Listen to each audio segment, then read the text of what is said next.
नमस्कार मेरे प्यारे विद्यार्थियों, मैं डॉक्टर अनिल कुमार सिंह काशी हिंदू विश्वविद्यालय में पर्यटन में अध्यापन का कार्य कर रहा हूं। मैं आज आप लोगों के बीच में स्वयं पोर्टल पे एक कोर्स लेके आया हूं जिसका नाम है basics of tourism and hospitality industry. आज मैं आप सबके बीच में इस कोर्स का मॉड्यूल 4 का लेक्चर नंबर 3 आपके साथ डिस्कस करेंगे, जिसमें टाइटल है इसका इमर्जिंग ट्रेंड्स इन टूरिज्म, पर्यटन के उभरते रुझान। तो चलिए देखते हैं क्या क्या इमर्जिंग ट्रेंड्स हैं जो हम आपके साथ डिस्कस करेंगे।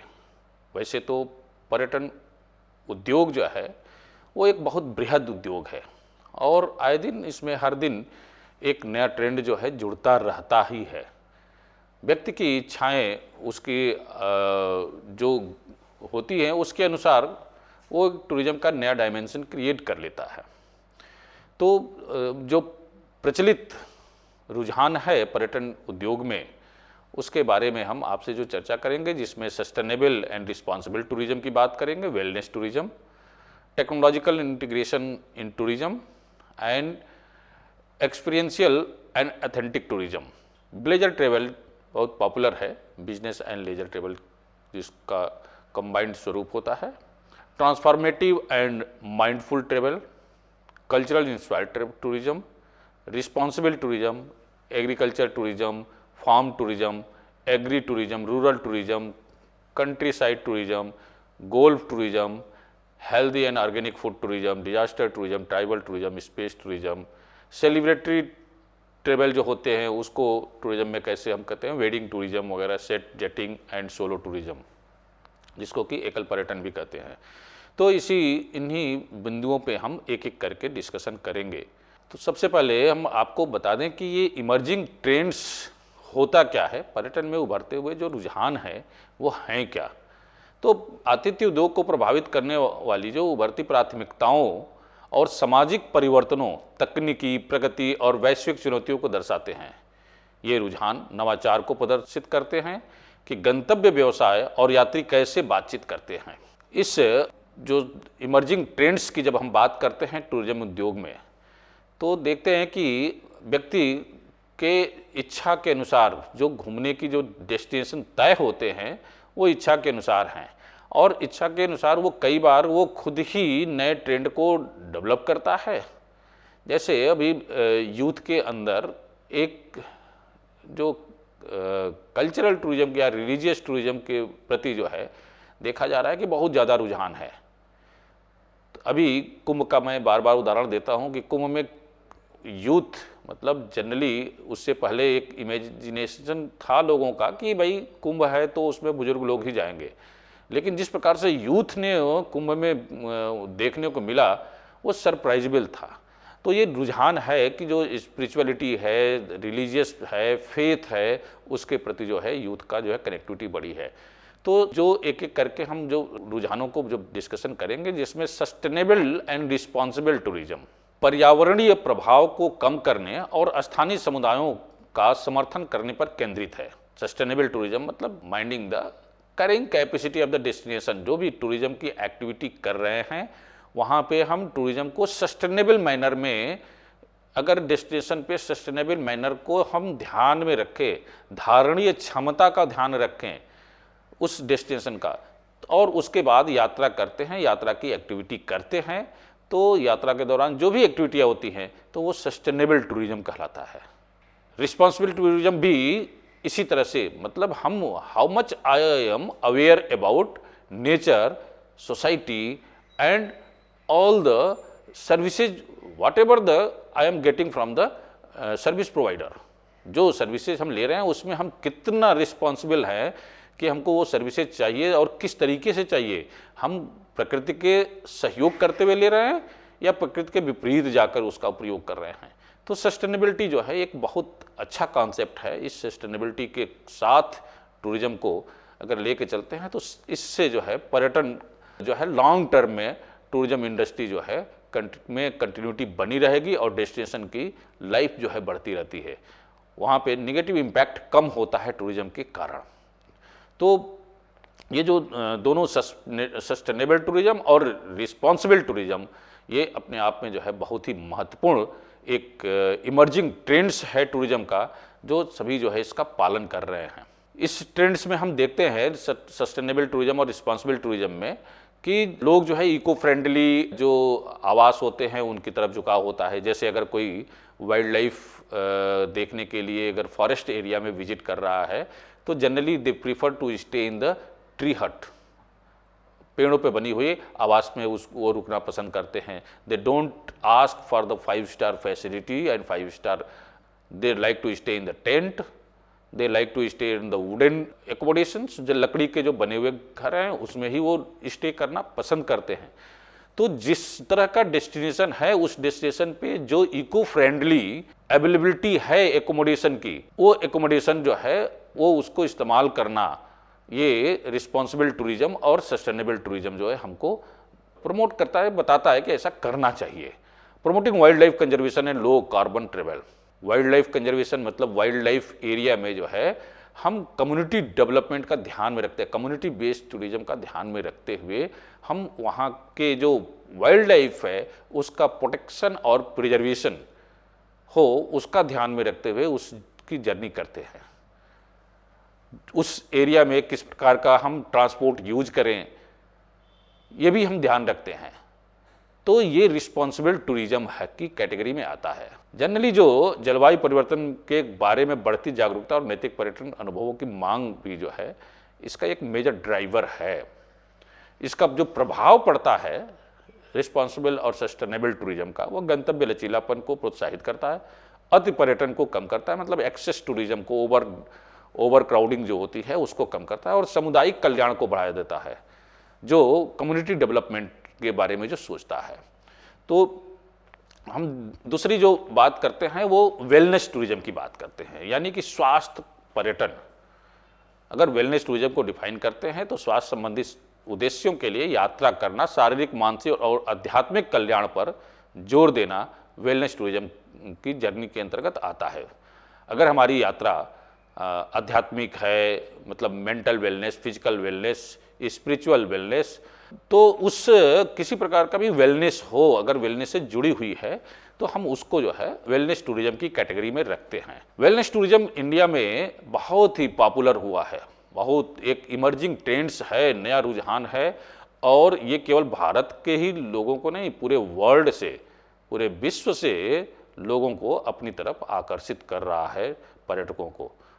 इंडिया जो है एक ब्रांड डेस्टिनेशन के रूप में इसकी इमेज बिल्डिंग हुई है वेलनेस टूरिज्म के लिए, क्योंकि जो भारत में जो स्वास्थ्य की परिकल्पना की गई हुई है, केवल फिजिकल फिटनेस को हेल्दी नहीं मानते हैं हम, मेंटली, स्पिरिचुअली, साइकोलॉजिकली हम हर तरीके से फिट हों तब जो है हम स्वस्थ होते हैं। और उसके लिए मेंटली फिटनेस के लिए, स्पिरिचुअली फिटनेस के लिए और साइकोलॉजिकली फिटनेस के लिए, सोशल फिटनेस के लिए, जो वेलनेस एक्टिविटीज़ के लिए जो यात्राएं होती हैं वो वेलनेस टूरिज्म की कैटेगरी में आती हैं।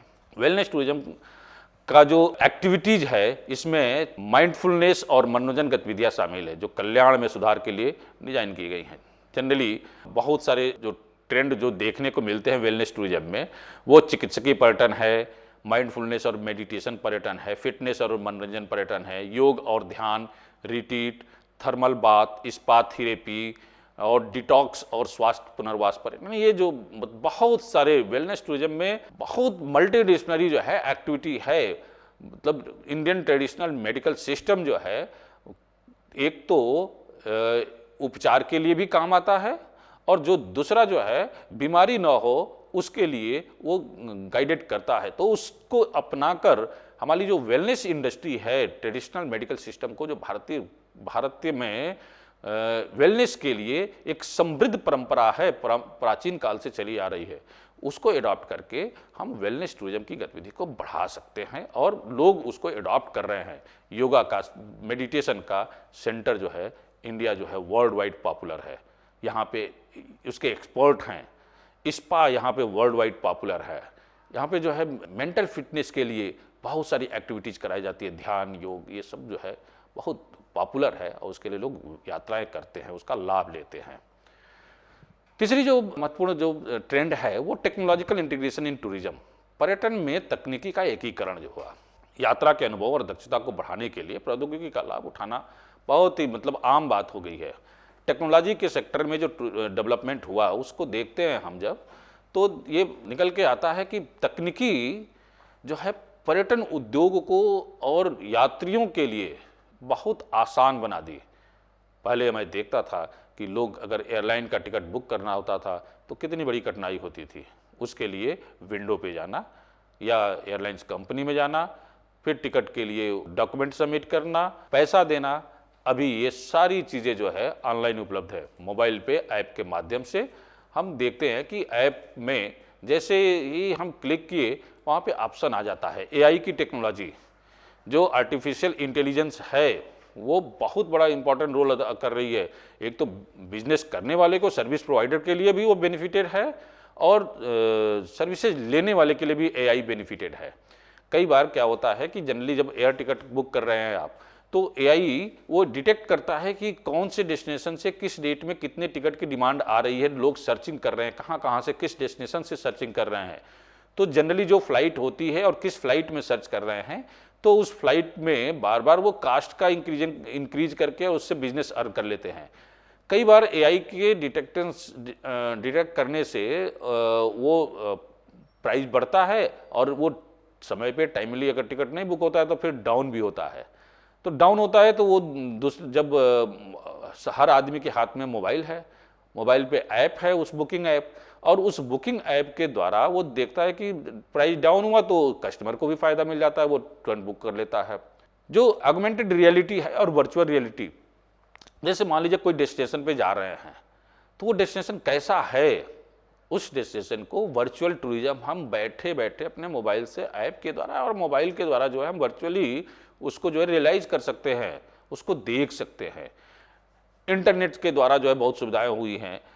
जो डाटा एनालिसिस होती है उससे बिजनेस को प्रमोट करने में और बिजनेस स्ट्रेटेजी बनाने में, प्लानिंग करने में, डेस्टिनेशन के डेवलपमेंट की, इंफ्रास्ट्रक्चर डेवलपमेंट की, जो टूरिस्ट की जब फ्लो बढ़ता है और वहाँ पे जो उनके द्वारा एकत्र किए जाते हैं आंकड़े, उन आंकड़ों से वहाँ के लिए प्लानिंग, पॉलिसी प्लानिंग बनाने में जो है इसका बहुत बड़ा रोल होता है बिग डाटा एनालिटिक्स के माध्यम से।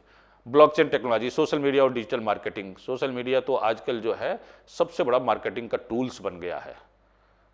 डेस्टिनेशन पे लोग उसको स्टार, कितना स्टार दे रहे हैं आप डेस्टिनेशन को। एक तो सर्विसेज के माध्यम से जो सर्विस यूज करने वाले लोग हैं वो खुद पहुंच के उनको उस कंपनी के वेबसाइट पे जाकर रिव्यू करते हैं। दूसरा जो है एक ओवरऑल जो है ब्लॉगर होते हैं, ट्रेवल ब्लॉगर, वो लिखते रहते हैं कि इस स्टेशन पे मैं यहाँ गया, वहाँ यहाँ पे जो घूमा, इन जगहों पे भोजन करने की व्यवस्था, यहाँ रुकने की व्यवस्था, और उसके बारे में वो रिव्यू एक उनका। तो उसके माध्यम से लोग अवेयर हो जाते हैं और अपने मोबाइल से ये सारी इन्फॉर्मेशन जो है निकाल सकते हैं। तो टेक्नोलॉजी जो है बहुत महत्वपूर्ण हो जाती है। बेनिफिट क्या है इस टेक्नोलॉजी इंटीग्रेशन का इन टूरिज्म सेक्टर में, तो हम देखते हैं पर्सनलाइजेशन, मतलब जो व्यक्तिगत प्राथमिकताओं के आधार पर अनुरूप हम यात्रा का कार्यक्रम बना सकते हैं। उसके बाद दक्षता, जो एफिशिएंसी है, तेज बुकिंग, कम प्रतीक्षा समय और निर्बाध अनुभव। मतलब क्या है कि टेक्नोलॉजी के कारण मैंने बताया कि मोबाइल अब हर आदमी के हाथ में है, जब चाहे वो उसको बुकिंग कर ले, कैंसिलेशन करना है जब चाहे कैंसिलेशन कर ले। तो वो बुकिंग करने की प्रक्रिया में जो है अब उसको वेट नहीं करना है, लॉन्ग जर्नी नहीं करनी है, क्यू में नहीं लगना है, अपने खुद जो है सेल्फ जो है डिपेंडेंसी है इसमें। एसेसिबिलिटी ये है कि अलग अलग व्यक्तियों के लिए, जैसे विकलांग यात्रियों सहित और सभी व्यक्तियों के लिए गंतव्यों पर आभासी और दूरस्थ पहुंच की सुविधाएं हैं कि नहीं है, उसको जो है आप चेक कर सकते हो ऑनलाइन इस टेक्नोलॉजी के माध्यम से। सस्टेनेबिलिटी, मतलब उस डेस्टिनेशन पे जो सर्विस प्रोवाइडर हैं वो सस्टेनेबिलिटी का ध्यान रखते हैं कि नहीं, टेक्नोलॉजी का यूज करते हैं कि नहीं, तो उस टेक्नोलॉजी के माध्यम से उसका रिव्यू भी देख सकते हैं, उस डेस्टिनेशन का, उनके सर्विस की रिव्यू देख सकते हैं, और वो किस तरीके से स्मार्ट टेक्नोलॉजी का यूज कर रहे हैं कि नहीं, उनके यहाँ जो है किस प्रकार के एनर्जी के सोर्स हैं, और जो वेस्टेज हैं, जो गार्बेज है, उसका निस्तारण किस तरीके से होता है। ये सारी चीज़ें जो है हम बैठे समझ सकते हैं और उसके हिसाब से सोच सकते हैं, प्लानिंग कर सकते हैं।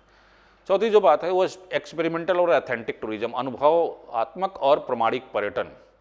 कई बार लोग जो है एक दूसरे डेस्टिनेशन पे घूमते रहते हैं, विजिट करते रहते हैं, और वो डेस्टिनेशन जैसे मैं ही हूँ तो मेरा उदाहरण लिए मैं राजस्थान में उदयपुर को बहुत लाइक करता हूँ, and many time I have visited Udaipur.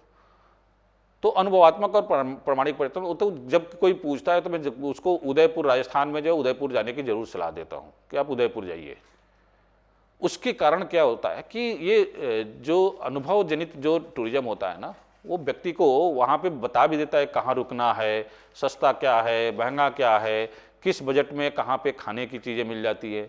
तो ये अनुभवात्मक जो प्रमाणिक पर्यटन है उसके आधार पे टूरिज्म का डेवलपमेंट होता है, डेस्टिनेशन के प्रमोशन में आसानी मिलती है। इसका उदाहरण जो है हेरिटेज स्टे। एक तो वहाँ पे जैसे ही डेस्टिनेशन पे पहुँचता है आदमी, तो हेरिटेज स्टे मतलब परंपरागत जो वहाँ पे रुकने की जो व्यवस्था है उसका जो है इस्तेमाल किया जाता है। कम्युनिटी बेस्ड टूरिज्म, और उस डेस्टिनेशन पे सामुदायिक आधारित पर्यटन, मतलब सब जो वहाँ की जो होस्ट पॉपुलेशन है उसके बेनिफिट को ध्यान में रखते हुए टूरिज्म का जो है participating in village life, learning, indigenous craft का इस्तेमाल करना, और ज्वाइनिंग लोकल फेस्टिवल्स, वहाँ के जो लोकल फेस्टिवल होते हैं उसमें पार्टिसिपेट करना, ये सब जो है कम्युनिटी बेस्ड टूरिज्म के अंतर्गत आते हैं। तो ये एक्सपेरिमेंटल टूरिज्म में और ऑथेंटिक टूरिज्म की जो ट्रेंड है इसमें लोग ज़्यादा करने लगे हैं।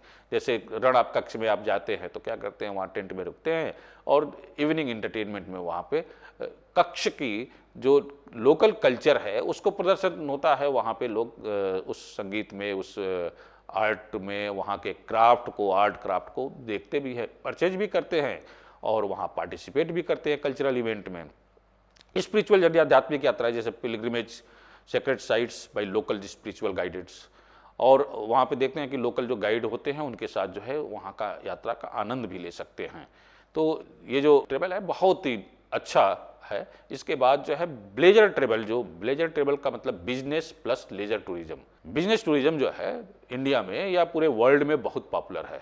बिजनेस टूरिज्म जनरली एक स्थान से दूसरे स्थान पे बिजनेस मीटिंग के लिए लोग आते जाते रहते हैं, और उस बिजनेस मीटिंग में आने जाने के कारण क्या होता है कि जब लोग यात्रा किए गए वहाँ पे डेस्टिनेशन पे, तो उनके साथ जब लेजर का समय होता है, फुर्सत का समय होता है, तो कुछ टूरिस्ट साइट पे विजिट कर लेना। तो इस तरह की जो यात्राएं होती है वो बिजनेस और लेजर टूरिज्म के अंतर्गत आती है, ब्लेजर टूरिज्म जिसको कहते हैं।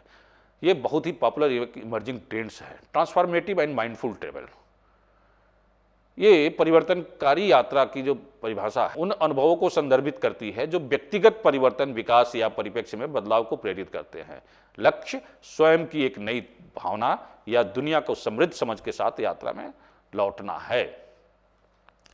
ट्रांसफॉर्मेटिव जो माइंडफुल जो ट्रेवल होती है उसका जो की फीचर्स है, परिवर्तन की मुख्य जो विशेषताएं हैं, ये उद्देश्य संचालित अनुभव होता है। मतलब travel embark on the journey to challenge themselves and learn new skill, नए स्किल को समझना और engage in the personal reflections. इसका जो दूसरा जो विशेषता है वो प्रभावशाली बातचीत, मतलब include cultural immersions, volunteering and activities that promote self discovery. उसके बाद फोकस ऑन ग्रोथ, विकास पे जो है इसका फोकस होता है, मतलब ध्यान जो है विकास के लिए होता है। Experiences, have leave lasting imprint on the travellers value, believe और आउटलुक्स। माइंडफुल ट्रेवल डेफिनेशंस, इसका माइंडफुल ट्रेवल का डेफिनेशन जो है, mindful travel encourage travellers to slow down, live in the moment and appreciate the beauty of their surroundings with international focus, intentional focus, not international, intentional focus. The aim is to collective a sense of presence and gratitude during the travel experience. इसका जो की feature है mindful travel का, उसमें जो है slow piece, धीमी गति होती है, फोकस ऑन वेलबींग, भलाई पर ज़्यादा ध्यान होता है, एंड इन्वायरमेंटली कॉन्शियस चॉइस, पर्यावरण के प्रति जागरूक विकल्प के रूप में ये यात्राएं होती है और रहती है, इसमें जो इसकी सोच होती है। कल्चरल इंस्पायर्ड टूरिज्म जो है ये एक बहुत इम्पॉर्टेंट सांस्कृतिक प्रेरित पर्यटन आज के समय में मैंने बताया कि यूथ जो है कल्चरल इंस्पायर्ड टूरिज्म में बहुत पार्टिसिपेट कर रहा है, और भारत में संस्कृति प्रेरित यात्रा बहुत तेज़ी के साथ बढ़ रही है। हेरिटेज की वॉक वगैरह जो है, किसी डेस्टिनेशन पे पहुंच के, बहुत सारी ओल्डेस्ट लिविंग जो सिटी है वहाँ पे पहुंच के, बनारस में आते हैं लोग, हेरिटेज वॉक करते हैं। घाटों पे घूमना, अनुभव करना। और ये यही नहीं कि केवल सीनियर सिटीजन्स, यंग भी इस दिशा में बहुत तेजी के साथ जो है बढ़ रहे हैं। रिस्पॉन्सिबल टूरिज्म, रिस्पॉन्सिबल टूरिज्म को जिम्मेदार पर्यटन भी कहा जाता है। इसमें जो है पर्यटन में इसमें रिस्पेक्ट लोकल कल्चर्स, स्थानीय संस्कृतियों का सम्मान का ध्यान रखते हैं और मिनिमाइज इन्वायरमेंटल इम्पैक्ट, जो पर्यावरण का जो प्रभाव है, नकारात्मक प्रभाव, उसको कम किया करने का प्रयास रहता है। बेनिफिट लोकल कम्युनिटी और जो स्थानीय पॉपुलेशन है, होस्ट पॉपुलेशन है, उसके बेनिफिट के लिए जो पर्यटन हो वो रिस्पॉन्सिबल टूरिज्म की कैटेगरी में आता है। वाइल्ड लाइफ प्रोटेक्शन पे ध्यान रहता है, जो वन्य जीव हैं उनको ठीक प्रकार से हम प्रोटेक्ट करके रखें, इस पे जो है बड़ा ध्यान रहता है रिस्पॉन्सिबल टूरिज्म का। एग्रीकल्चर टूरिज्म, फार्म टूरिज्म और agri tourism. Agriculture tourism, Bharat जो है गाँव का देश कहा गया है। भारत में आज भी 75% कह सकते हैं, 75 to 80% पॉपुलेशन जो है गांव की तरफ ज़्यादा ही रहती है। और इस पॉपुलेशन की ये स्थिति है कि गांव में अनेक प्रकार के रिसोर्सेज हैं, वहाँ की लाइफ स्टाइल, वहाँ का लिविंग स्टाइल, वहाँ का जो है ट्रेडिशन, आर्ट, क्राफ्ट, जो एक्टिविटीज़ है और एग्रीकल्चरल एक्टिविटीज़, ये सभी जो है भारत में जो अर्बन सिटीज में रहते हैं उनके लिए भी और बाहर के देश के लोगों के लिए भी एक आकर्षण का केंद्र है और एक मेजर आकर्षक है। ये नया ट्रेंड है भारत में एग्री टूरिज्म का। शहरों में आज बच्चे जो है कैसे खेती होती है, कैसे उसकी जो है अनाज निकाले जाते हैं, धान कैसे बुआई होती है, गेहूं की बुआई कैसे होती है, उसकी कटाई कैसे होती है, उसकी मड़ाई कैसे होती है, कई प्रकार जो है जैसे फार्म टूरिज्म है, खेतों में कैसे काम होते हैं, सिंचाई का काम कैसे होता है, इन सारी चीज़ों का जो है अट्रैक्शन का पार्ट बना के और उसको टूरिस्ट को देखने के लिए वहाँ पे स्मॉल साइज एकोमोडेशन की अरेंजमेंट करके टूरिस्ट के लिए इस तरह के अरेंजमेंट करके भारत में बहुत तेज़ी के साथ ये बढ़ रहा है। इसमें जो मुख्य काम है जैसे कि कलेक्टिंग एग, अंडे इकट्ठा करना, टेंडिंग टू एनिमल्स, जानवरों की देखभाल करना, क्लीनिंग द प्रीमाइस पर्सर की सफाई, इरिगेटिंग द क्रॉप्स, फसलों की सिंचाई करना, and operating the farm shops, खेतों की दुकानों का संचालन करना, और taking guide walk on the farm, खेतों पर निर्देशित सैर करना, जैसे बताते हुए कि इस किस खेत में क्या बोया गया है, उनके फसलों के स्वरूप को समझाना, उनकी आइडेंटिफाई कराना, and preparing meal for the human and animals, और इंसान के लिए, जानवरों के लिए खाने की चीज़ों को तैयार करना, ये सब जो है एग्री टूरिज्म, फार्म टूरिज्म और एग्री टूरिज्म के अंतर्गत आते हैं। जब हम कृषि पर्यटन की बात करते हैं तो इसमें भारत में बहुत संभावना है। पर्यटन कृषि उत्पादों की बिक्री के रूप में किसानों के लिए अतिरिक्त आय उत्पन्न करने से मदद करता है। कुछ सबसे अधिक देखे जाने वाले पर्यटन स्थल मथुरा में, यूपी में खेत हैं और ये बहुत पॉपुलर है। Tea plantation in Ooty, Assam का जो ऊटी, नैनीताल, नैनीताल में गया था, वहाँ पे टी प्लांटेशन होता है और वहाँ पे मतलब शॉप भी है टी की, और वहाँ पे टी की खेती को देख भी सकते हैं, चाय की बागान को लोग जाते हैं, घूमते हैं, वहाँ से परचेज करते हैं, तो दोनों काम होता है। इस तरह के पूरे भारत में हर जगह मतलब वन विलेज टूरिज्म प्रोडक्ट ऐसा करके जो है, one district one village tourism centre ऐसा करके अभी डेवलप करने की योजना है, जिसको आगे प्रमोट किया जा सकता है। रूरल टूरिज्म, ये ग्रामीण परिवेश से ही रूरल टूरिज्म मिलता जुलता है और रूरल टूरिज्म बहुत ही भारत का जो है इम्पॉर्टेंट टूरिज्म का एस्पेक्ट है। ग्रामीण पर्यटन में एग्री टूरिज्म भी आ जाता है। कंट्री साइड टूरिज्म भी जो है ग्रामीण इलाकों का ही पर्यटन है, मतलब शहर से ग्रामीण क्षेत्र का पर्यटन को ही कंट्री साइड पर्यटन के अंतर्गत आता है। गोल्फ टूरिज्म, मतलब गोल्फ एक प्रकार का स्पोर्ट्स है और उस स्पोर्ट्स के लिए भारत में गोल्फ टूरिज्म बहुत तेज़ी के साथ एक उभरता हुआ जो है ट्रेंड है। भारत में बहुत सारे गोल्फ के सेक्टर हैं, उत्तराखंड में है, जम्मू कश्मीर में है ये, उसके बाद दिल्ली में है, रामबाग जयपुर में गोल्फ का सेंटर है। उसके बाद healthy and organic food tourism, स्वास्थ्य और जैविक खाद्य पर्यटन है। तो स्वास्थ्य और जैविक खाद्य पर्यटन भी भारत में महत्वपूर्ण पर्यटन का एक एस्पेक्ट है और ये भी उभरता हुआ इमर्जिंग ट्रेंड्स है टूरिज्म के सेक्टर में। जो ऑर्गेनिक फूड हैं, ये ऑर्गेनिक फूड और मिलेट फूड भारत में ये इम्पॉर्टेंट एक टूल्स है। 5 स्टार होटलों में अब जो है या रेस्टोरेंट है, ढाबे हैं, वहाँ पे लोग जब जा रहे हैं तो they asking for the millet food. जो मोटे अनाज हुआ करते थे उसके बनी हुई बाजरे की रोटी, मिक्स ग्रेन और मड़ुआ, सांवा, कोदो, ये जो है जो मिलेट्स फूड ग्रेन थे, जिसको कि श्री अनाज भी कहा जाता है, तो उसको बहुत तेज़ी के साथ डेवलप हुआ है और उसकी डिमांड भी बढ़ी है।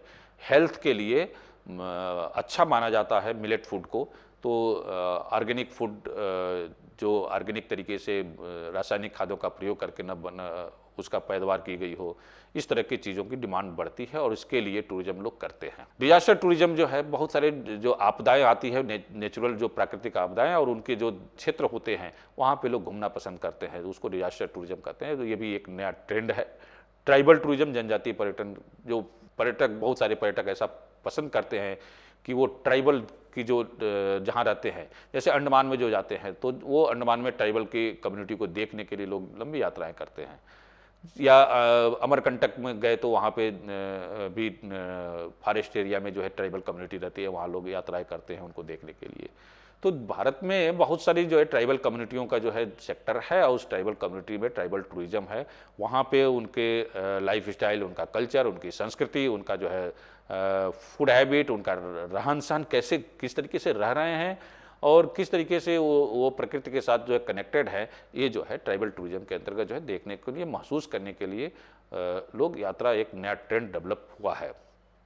Space tourism also important part of the tourism industry. ये टूरिज्म का एक उभरता हुआ, काफ़ी पहले से हम देखते हैं कि दशकों हो गए स्पेस टूरिज्म के कॉन्सेप्ट को आए हुए और लोग जो है इस पे इंटरेस्ट लेने लगे हैं। अभी एलन मस्क ने भी, जो अमेरिका के अच्छे बिजनेसमैन भी रहे हैं, उन्होंने भी स्पेस टूरिज्म में इन्वेस्टमेंट किया है और स्पेस क्राफ्ट के जरिए, स्पेसएक्स उन्हीं का जो है क्राफ्ट है, एलन मस्क का ही। उसके अलावा ब्लू ऑरिजिन है, ओरियन स्पैन है, वर्जिन गैलेंटिक है, ये सभी स्पेस क्राफ्ट जो है स्पेस टूरिज्म कराने के लिए ही बनाए गए थे और इनके स्पेस स्टेशन पे अपने रहने की व्यवस्था, उन पे वहाँ पे खाने की व्यवस्था, स्टे करने की व्यवस्था, फिर वहाँ से उनको स्पेस क्राफ्ट से वापस धरती पे लाने के लिए ये तैयारियाँ, इसकी बुकिंग भी कई स्पेस क्राफ्ट जो बुकिंग भी करते हैं, उसकी प्री प्लानिंग होती है, उसकी ट्रेनिंग होती है, फिर उसको जो है टूरिस्ट को लेके जाया जाता है। सिनेमा टूरिज्म भी जो है बहुत पॉपुलर एक टूरिज्म का कॉन्सेप्ट है और सिनेमा टूरिज्म में मतलब ये देखने को मिलता है कि उसके कारण जो होस्ट कम्युनिटी है वो कम्युनिटी बेनिफिटेड होती है। लोग सिनेमा जहाँ बनता है, जहाँ शूटिंग होती है, उस डेस्टिनेशन को देखना चाहते हैं या जहाँ शूटिंग हुई हो। जनरली कश्मीर की बहुत सारी वैली है जहाँ पे बहुत सारी फिल्मों की शूटिंग हुई है, तो जब टूरिस्ट जाते हैं तो उनको जब ट्रेवल एजेंट या टूर ऑपरेशन कंपनियां बताती हैं कि यहाँ पे इस फिल्म का, इस गीत का शूटिंग हुआ था, आप वहाँ जाना पसंद करेंगे क्या? तो पीपल जो है जनरली वो उसके प्रति अवेयर होते हैं और उनका जो है क्यूरियोसिटी बढ़ती है कि नहीं वहाँ जाएंगे। तो सिनेमा से जुड़ी हुई जो चीज़ें हैं और उन जगहों को पे अगर किसी प्रकार की एक्टिविटी हुई, सिनेमा देखना ही नहीं होता, सिनेमा के प्रिपरेशन के समय की जो एक्टिविटी हुई है, उन स्थानों पे घूमने के लिए लोग जो है बहुत तेज़ी के साथ जो है यात्रा करते हैं और ये यात्राएं टूरिज्म में एक बहुत मेजर भूमिका में रहती है। टूरिस्ट को जो है बहुत तेज़ी के साथ जो है टूरिस्ट इस तरह की जो है इमर्जिंग ट्रेंड्स के जो कॉन्सेप्ट हैं, इन यात्राओं को जो है कर रहे हैं। वेडिंग टूरिज्म एक न्यू कॉन्सेप्ट है और उस कॉन्सेप्ट में लोग शादी विवाह करने के लिए या रिश्तेदारों के यहाँ मिलने के लिए यात्रा करते हैं, मैरिज एनिवर्सरी मनाने के लिए यात्रा। तो ये जो नए कॉन्सेप्ट है, इमर्जिंग ट्रेंड्स हैं टूरिज्म के, ये जो है बहुत पॉपुलर है। अभी वेडिंग टूरिज्म बहुत पॉपुलर, और वेडिंग के बाद जब एक साल बीत गया तो एनिवर्सरी आई, तो फिर एनिवर्सरी पे उस डेस्टिनेशन पे विजिट जहाँ पे मैरिज हुई थी, वेडिंग टूरिज्म के लिए जहाँ गए थे, फिर उस डेस्टिनेशन पे एनिवर्सरी के लिए जा रहे हैं, एनिवर्सरी टूरिज्म कर रहे हैं। तो ओवरऑल ये दिखाई पड़ता है कि टूरिज्म इंडस्ट्री में इस तरह की जो नए कॉन्सेप्ट जो डेवलप हुए हैं और इस कॉन्सेप्ट को लेकर जो फैसिलिटेट करने वाले लोग हैं, उनके कारण और भी नए नए कॉन्सेप्ट, नए नए आइडिया टूरिज्म इंडस्ट्री में जुड़ते जा रहे हैं और उसके कारण ओवरऑल जो फ़ायदा है वो पर्यटन उद्योग का है, टूरिज्म इंडस्ट्री को है। तो आज मैं आप लोगों के बीच में जो नए जो इमर्जिंग ट्रेंड्स है, पर्यटकों का जो रुझान है नए सेक्टर में टूरिज्म के लिए, पर्यटक जो नए ट्रेंड के साथ जो यात्राएं करना आप शुरू कर रहे हैं, उनकी तरफ आपका ध्यान आकर्षित कराया और आपने बड़े ध्यानपूर्वक इसको सुना। इसके लिए हम बहुत आपके प्रति कृतज्ञता अर्पित करते हैं, बहुत धन्यवाद ज्ञापित करते हैं कि आप जो है शांतिपूर्वक सुने। बहुत बहुत धन्यवाद। नमस्कार। जय हिंद।